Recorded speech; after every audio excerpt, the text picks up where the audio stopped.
যারা আমাদের বাকি নেন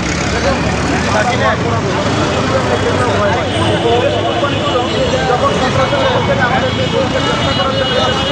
আমাদের দেশে এই অঞ্চলের মানুষ থাকিলেন ভালো বানাতে পারেন।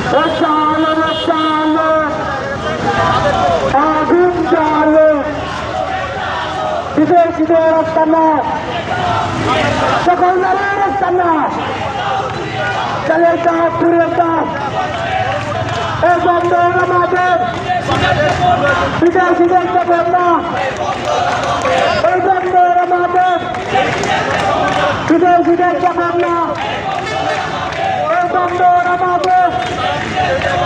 আমাদের ফুসফুস সকল লোকের চাপের না, আমাদের ফুসফুস। আমরা যারা এই রাষ্ট্রের চিন্তা করি, যারা বাংলাদেশকে রাজনীতি করি, আমরা চিন্তা করছি যে আগামীতে এই বাংলাদেশকে নিয়ে বড় বড় নেতৃত্ব করা হবে। এছাড়াও আপনারা জানেন আওয়ামী লীগের আমলে সালমান এফ রহমানের সময়ে এজেন্ডা সালমান এফ রহমানের সিদ্ধান্ত এই মুহূর্তে বাস্তবায়ন করা হচ্ছে। বাস্তবের পরবর্তী সময়ে সালমান এফ রহমানের সিদ্ধান্ত যদি এই বাংলাদেশে বাস্তবায়ন করার চেষ্টা করা হয়, আমরা সেটা বাস্তবায়ন হতে দেব না। এছাড়াও আমাদের আরএসজেডিকে যেভাবে পিছিয়ে দেওয়া হয়েছে, আমাদের 1500 কোটি টাকা ব্যয়ে, রাষ্ট্রের টাকা ব্যয়ে তৈরি করা আমাদের পিসিটি আরএসজেডিকে দিয়ে এখন পর্যন্ত সেখান থেকে আমরা পাই না।